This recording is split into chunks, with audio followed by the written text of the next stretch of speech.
Hey guys, we have Arsh Goyal here. He's a senior software engineer, content creator, and has been amazing guy. So thank you so much for accepting to be a part of this. So he's Arsh. So he has more than 800k plus followers on across different social media channels. So hey Arsh, thanks a lot for accepting once again. Thank you so So much, Harshit. It has been a pleasure talking to you, and we know each other from past 2 years, and he has been doing some great content for the Telugu community. thank you so much. So yeah, so like you have been sharing amazing opportunities out there, right? You have Telegram channel, you have WhatsApp channel. To be frank, one of my close friend got placed in Amazon Wow because just Wow. because you shared that opportunity. So how does behind the scenes work? So how do you manage this? How do you source all these opportunities? How do you put into pipeline, or how do you share? How do you validate? So I think it comes with experience and the motivation to work, right? Why would somebody go ahead and share opportunities? What is Yeah, the benefit that I am going to get it? But the core behind the core principle is the impact that you see. Right? You mentioned somebody in your circle would have received an Amazon internship, and yep. today we are here at event, right? I've met so many folks. Uh-huh. Somebody who is working at JP Morgan Chase, somebody is working at Salesforce, somebody is working at Amazon, Mhm. and at some point of time they would have consumed my content, right? Yes, And they yes. came to say a thank you. So that's the kind of impact that you see. That's what drives me to do whatever I've been doing it across.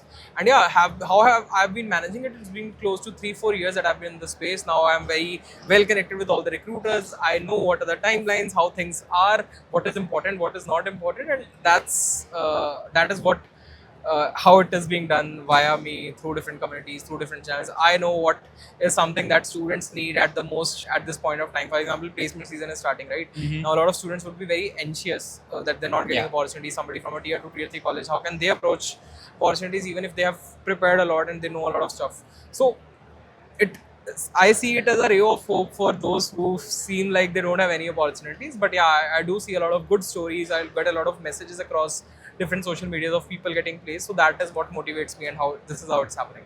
This is amazing. You got a lot of network, and you are having a lot of information. Yeah. So since you mentioned there are a lot of people who are waiting for a ray of hope to get opportunities and everything, right?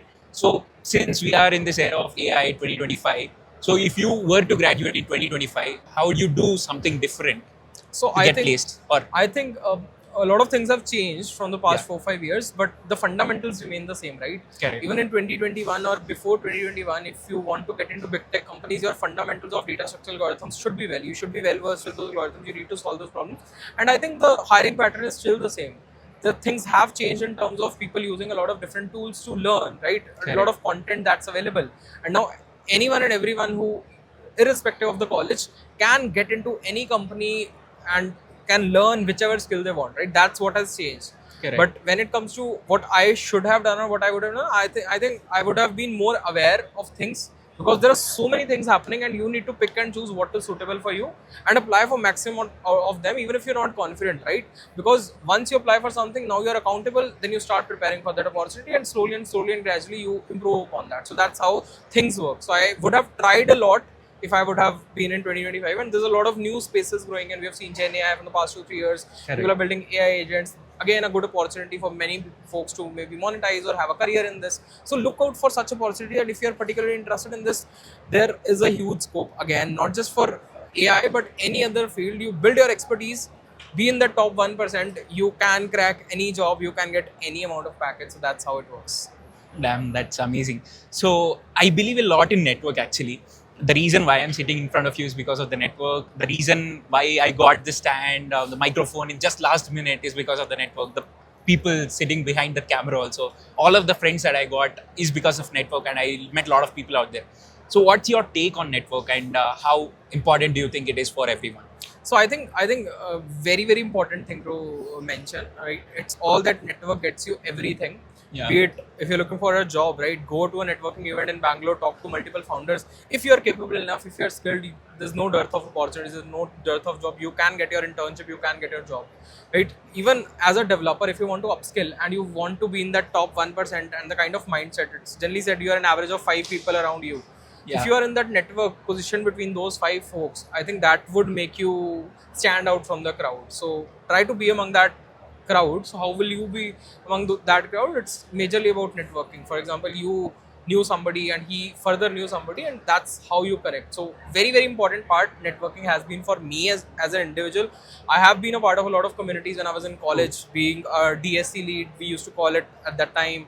I was a Microsoft student ambassador. That gave me an access to a lot of events, a lot of people, a lot of companies, right? That got me understand how this ecosystem works, how the entire developer ecosystem is. And that is, I think, helping me create content, helping me speak, become more confident, and have again a good network of people around the country as well as everywhere else. Damn, amazing. So I guess you got amazing network, and like everyone out there, I really suggest to get some amazing network. So if you remember back in our days, our only chance was Google, where we used to go and search, and to be frank, we used to get wrong and irrelevant answers. Yeah. So whenever you search for something, you stumble upon Stack Overflow, then you find something else, then you go deep dive, explore and learn, right? But nowadays it's a straightforward question and answer. Yeah. The way of learning has changed. Earlier it was exploration and learning. Now it is just question and learning. So what do you think this will go? So I think things have changed. Yes, for example, now rather than Google, more people are searching on ChatGPT or Perplexity Correct. to be specific, so that they get a structured answer, research from anything and everything, right? People, this shift we have seen from the past 2-3 years, and I see a lot of folks in my network going to Perplexity and not to Google Chrome. So that's something that is happening, and I think it's very important for somebody who's at the learning stage. Correct. You get everything at one place, structured on any topic that you want, and the best of research that you can get, right? So Correct. I think if at all somebody uses it as a tool to learn and grow, it can be very beneficial, but it depends upon how you use and what use case you have. So it has personally helped me a lot, and I feel like if at all any student is looking out at now like they have a lot of other things, not just Google, but they have Google Gemini. They've recently announced something that they're free for everyone, right? So Yes. I think it's a very powerful tool. You can create videos, you can edit text, you can have deep research, whatever you want, right? Correct. You can use Gemini models to build anything. So, and it's literally free for you. So Yes. it's something that you can utilize. If I would have been at your place, I would have exploited it well. So this is something that you are in a space where everything is changing so fast. So you need to adapt yourself with how things are. Done. So you have been meeting a lot of students, working professionals, everyone, right?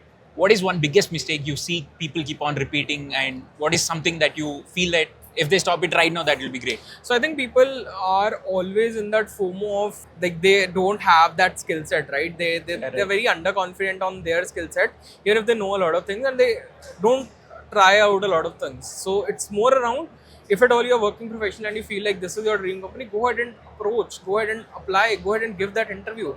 It's just that you don't give interviews, you don't sit for interviews, you don't apply just thinking that you're not good enough.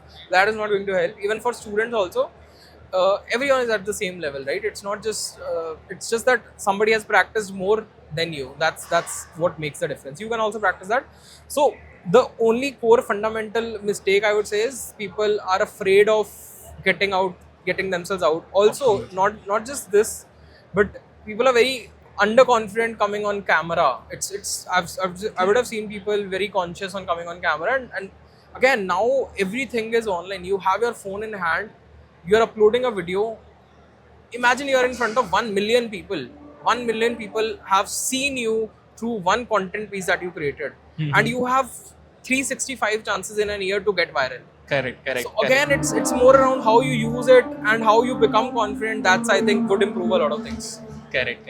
So let's wrap up with one last question. So you talk about a lot about Gen AI, right? So what are some tools that, or one or two ways that you leverage them better to 10x your productivity, be it coding, be it content creation, preparation, anything? So I think a lot of tools I would have tried out. Specifically when it comes to coding, I've used Cursor and Claude